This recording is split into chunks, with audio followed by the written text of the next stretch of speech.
Hey everybody, this is vlog 83. My name is Jaime, the shut-in cartoonist. This is not going to probably be a very popular vlog, and I don't give a shit. This has to be said. As a person of color, I cannot sit here and let this shit roll by and just not say anything.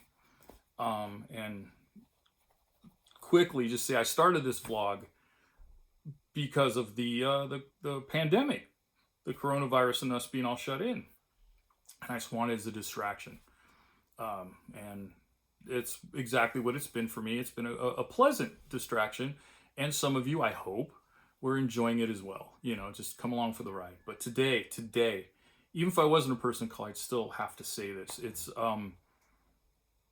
I can't, like I said, I can't be silent about this. And just, I tend to, I'm talking about specifically the stuff I'm seeing on Facebook. Yeah, I know Facebook. Yeah. It's a lot of bullshit. A lot of the stuff on there's bullshit. It really is. But these are from people I know. And I've been seeing posts there, and this brings it up. And how short-sighted people can be. How people aren't thinking, and most importantly, they're not listening. And I have this, it came up because there's a post there on Facebook where a classmate of mine I went to high school with, and I think college, I can't, junior college, doesn't matter, posted on there about his outrage at the removal of John Sutter's statue. He's outraged, fist shaking outrage, and I was just floored by all the responses he got from people I know. Like if he had 20 people in there, I know 18 of them, including one relative, and they were all flipping out that they removed it. And the argument, there was a couple people in there were pointing out Sutter was not this great guy. I mean, he was look him up. Look up the definition of John Sutter. Johann August Sutter, which when he got to the States became John Augustus Sutter. And he's a German-Swiss colonizer. He's a colonialist. I mean, he was they have him listed as a businessman, if I remember correctly. And yeah, his business was, making money at all costs and helping to wipe out, along with the 49ers and everyone else, tens of thousands of indigenous people that were already here in the foothills and the valley and this part of California, as the colonizers have done since they hit the shores on the East Coast and just moved west. And that's the way it's been. America's built on racism, and these people to be this outraged at the removal of John Sutter's statue. He had slaves. He had them killed. One person on there said, oh no, he paid his slaves.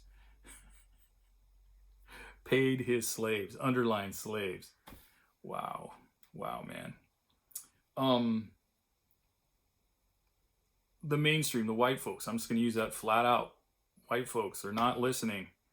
Now, there's a lot that are. And my other friends of color and I have spoken about this at length, how we're amazed and very happy that there's a lot of white people that are, acknowledge their privilege, acknowledge, all through what they've seen happen to other people of color. And we're saying, hey, this isn't right. And are now rethinking things and looking at history and saying, oh shit, yeah. But there's still that few, and now I'm talking to the people that I know. Man, I mean, why? Why are you so, by being upset at Sutter's statue being removed, is saying you're upset because racism is trying to be erased? Where's the logic in that?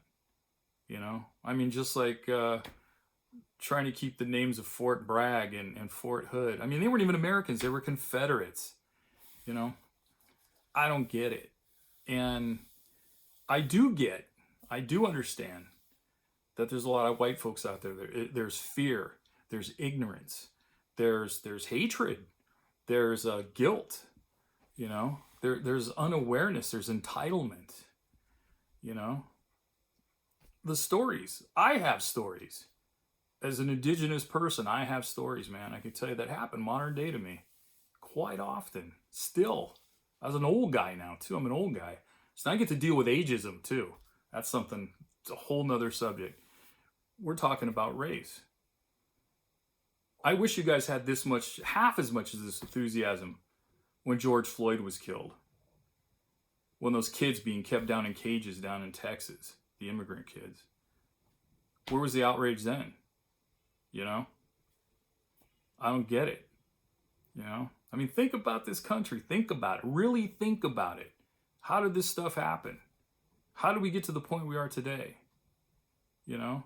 There's a guy in Southern California. I'm not going to mention what he does, his name or anything. I admired him for decades. For what he does is I'm really, you know, outside of his political leanings. He's blaming the Democratic Party, as he calls it, of the plight of the black person. This white guy from LA has it all down, right? He's blaming the Democratic Party. And then he says, I personally don't know anybody that owns slaves. Well, dude, yeah, you don't personally know anybody. But you're not seeing it either. And you're not listening. Arguing the point. Arguing the point. You know, especially when it comes from a white perspective. You know, and they say, oh, no, there's no racism. Oh, no. There's been strides. It's all done now. You don't live in the shoes. That's not critical empathy. That's just ignorance. You know, ask any one of your black friends their name. Ask them their name. Jones, Johnson, Smith, whatever. They're slave names, man. Those are slave names. Their ancestors didn't come to this country with those fucking names. You know? Come on now. You know? Look at half the indigenous people in my family. Yeah, we have, you know, some Latino names. Those weren't the original names. And the rest of them have names like Anderson. You know? Come on now. Anyway. Listen.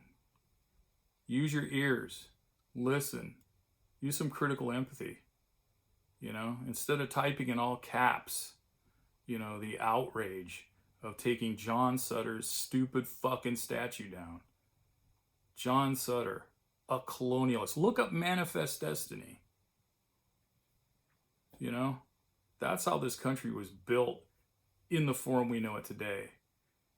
And trust me, as a person of color, shit still happens. It still happens on a regular basis. The only reason why we're seeing it now is because everybody's got one of these. Everybody's got a phone. Everybody, what did Slice don't say? Everybody is a star. And sorry, Gil Scott-Heron, one of my absolute favorites, but in this instance, the revolution is being televised. I'm just going to leave you with that. Go ahead and leave comments below. I'm sure you will. I'm sure I'm going to lose a lot of friends, but, you know, justice at what cost? All right, kids. I'll see you guys next time.